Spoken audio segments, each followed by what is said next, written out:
बारिश अभी अभी थमी थी।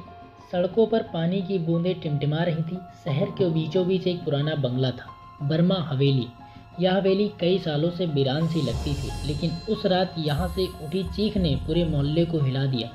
लोग इकट्ठा हुए, पुलिस पहुंची, दरवाज़ा तोड़ा गया और भीतर का नज़ारा देख सबके होश उड़ गए।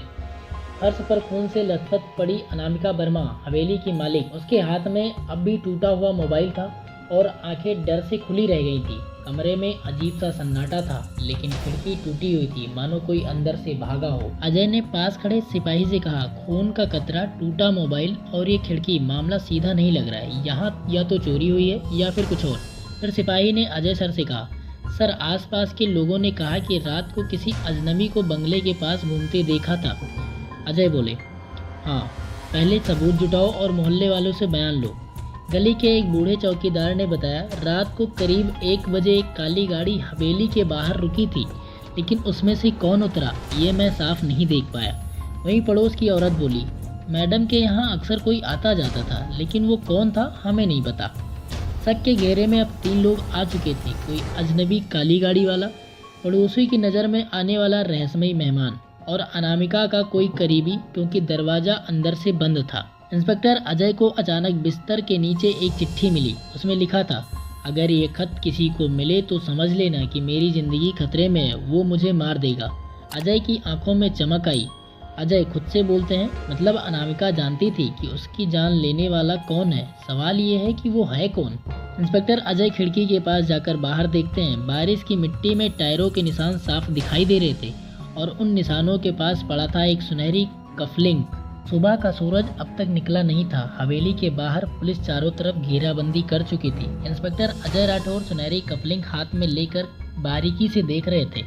तभी अजय अपने आप से कहते हैं, ये कोई आम चीज़ नहीं है, यह महंगी ब्रांडेड ज्वेलरी है। मतलब कातिल कोई साधारण आदमी नहीं है, बल्कि कोई अमीर और रसूखदार शख्स हो सकता है। पुलिस ने अनामिका के परिवार और करीबी दोस्तों की लिस्ट बनाई। सबसे पहला नाम सामने आया राजीव मेहरा। राजीव मेहरा अनिका का बिजनेस पार्टनर था। दोनों मिलकर एक प्रॉपर्टी डीलिंग कंपनी चलाते थे, लेकिन अफवाह थी कि अनामिका कंपनी से अलग होना चाहती थी और राजीव को ये बात बिल्कुल पसंद नहीं थी।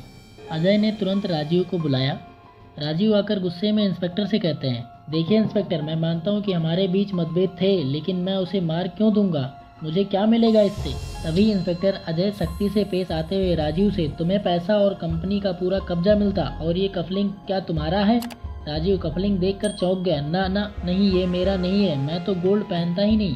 तभी सिपाही अंदर आया। सर, हमें हवेली के पीछे से एक पर्स मिला है, उसमें ड्रग्स की छोटी शीशियाँ और एक एटीएम कार्ड है। एटीएम कार्ड पर नाम लिखा था रोहित वर्मा। अजय चौंक गए। रोहित? लेकिन वो तो अनिका का छोटा भाई है। रोहित वर्मा को थाने बुलाया गया। 25 साल का, नशा का आदी और कर्ज में डूबा हुआ। अजय कड़क आवाज में रोहित से कहते हैं, रोहित कल तुम रात कहाँ थे। रोहित घबरा जाता है और कहता है, मैं अपने दोस्तों के साथ था, मैं हवेली नहीं गया, ये मेरा पर्स नहीं है, मुझे कोई फंसा रहा है।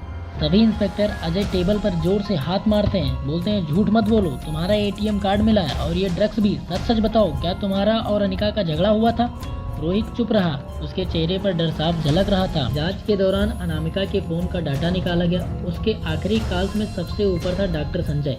डॉक्टर संजय का नाम सुनकर के अजय भौचक्का रह गया। डॉक्टर संजय? ये तो अनामिका का पर्सनल डॉक्टर है, आखिर मौत से ठीक पहले वो उसे कॉल क्यों कर रही थी। इंस्पेक्टर अजय को 3 शक्की नजर आ रहे थे। राजीव, बिजनेस पार्टनर जिसे कंपनी चाहिए थी। रोहित, नशेड़ी भाई जो पैसों के लिए कुछ भी कर सकता था। डॉक्टर संजय, आखिरी कॉल उसी को किया गया था। क्या कफलिंग असली कातिल का है या बस फंसाने का जाल। अनामिका ने मौत से पहले अपने डॉक्टर को फ़ोन क्यों किया। जानने के लिए सुनते रहें कातिल कौन, एक अनसॉल्व्ड मिस्ट्री, सिर्फ और सिर्फ द सम्राट क्राइम स्टोरी चैनल पर।